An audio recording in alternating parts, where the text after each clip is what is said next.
Hey guys, Andrew here, and welcome to the first in quite a while fully sports car related episode of 3 Laps 3 Topics.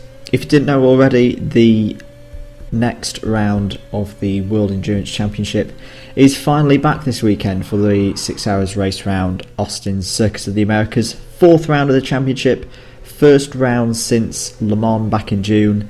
I think we're on for a really top weekend of sports car action as well. Remember, it's a double header at the Circus of the Americas this weekend. Tusk is racing as well, but we're going to concentrate on the WEC in this video. First of all, looking at LMP1, the championship situation going into Austin. It's the Toyota number 8 of Anthony Davidson, Nico Lapierre and Sebastian Buemi that leads the championship at the moment by a fairly strong 20 points at the moment, so they're definitely in pole position to tackle this second half of the season and maybe take the World Championship away from Audi. Two Audi cars are right behind though in second and third, and then the rest of the big players of the works teams from Toyota and Porsche are lagging behind a bit. What I think going into this weekend that we could see is a real change in the order of LMP1. We've seen it in previous seasons where the big gap that you have between Le Mans and the next round after Le Mans, often 6 weeks, 2 months, and teams go away, develop the cars. When they get to Le Mans in June, especially this year again, the cars are still quite new. So really, it's kind of a blank sheet of paper in terms of the form book going into Austin. Toyota, probably on sheer pace, have been the quickest this year, but Audi are always there. Audi, of course, took the win at Le Mans.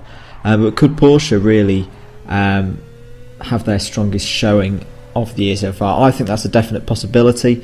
I think that the team that will really want to make a good show is the number 20 car, the Timo Bernhard, Mark Webber, Brennan Hartley car, because looking through their results, they started the season really positively at Silverstone with a third place, but since then had a 12th at Spa and of course retired from the 24 hours of Le Mans when they were in quite a strong position.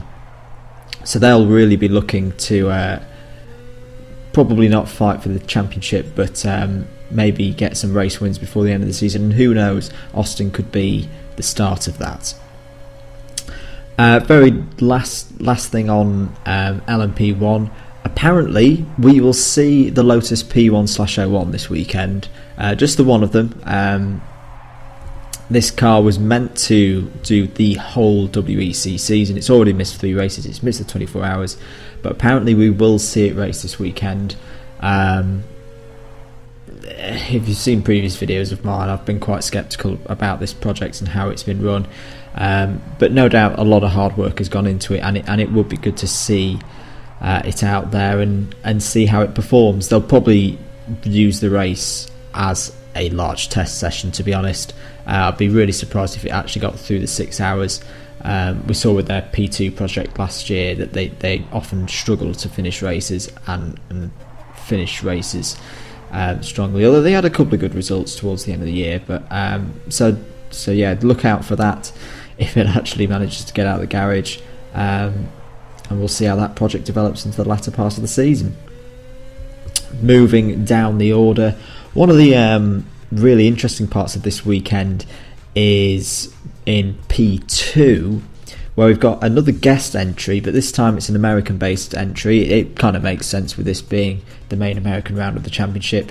Extreme Speed Motorsports coming across from Tusk for one weekend only, racing one of the old HPD P2 cars with Scott Sharp, Ryan DeZiel and Ed Brown, and I think this has got a real chance of taking the class win. Just because they don't race in the WEC every single round doesn't mean that they are in it, still a really strong team, and we saw this with Jota Sport as well. Of course, Jota Sport taking the P2 victory at Le Mans. The regional series, sports car series, run under ACO regulations, are still really strong, and considering the P2 field is still a bit truncated at the moment, I think, yeah, Extreme Speed Motorsports will really fancy the chances going into this round. I reckon their main opponents will be the number 26 G-Drive racing car. But yeah, I think P2, that's going to be a great battle once again. Moving on to GTE Pro. Always one of the fiercest battles in the field. Currently, the drivers' situation in that, reigning world champions AF Corsa with Gianmaria Bruni and Tony Vielander, they currently lead the championship in a very commanding position.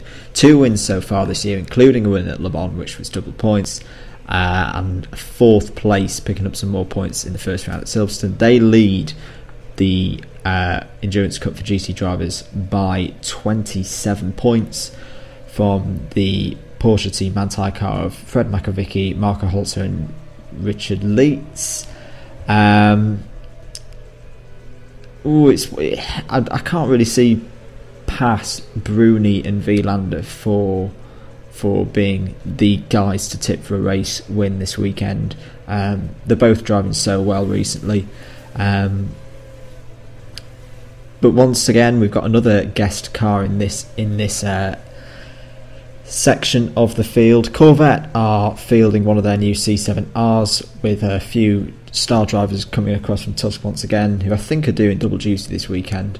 So Ricky Taylor, Jordan Taylor and Tommy Milner racing the number 65. It'll be interesting to see how that does, and whether that could be something where they look towards a more permanent entry into the WEC in future years. Got to give a shout out to the British guys. Aston Martin fielding 2 cars, Darren Turner and Stefan Mucker. On the entry list, it's just them 2 in the 97 car. No Bruno Senna. I'm not quite sure why that is. I'm not sure what his current contractual situation with Aston Martin is. But just Turner and Mucker in the 97. That's probably going to be the Aston Martin that's got a chance of at least a podium. 2 star drivers in that class. They could still do very well. Of course, last but not least, you've got GTE AM. So this is the mix of pro drivers and AM drivers. Good strong field in this. 8 cars, mix of your Ferraris, Porsches and Aston Martins once again.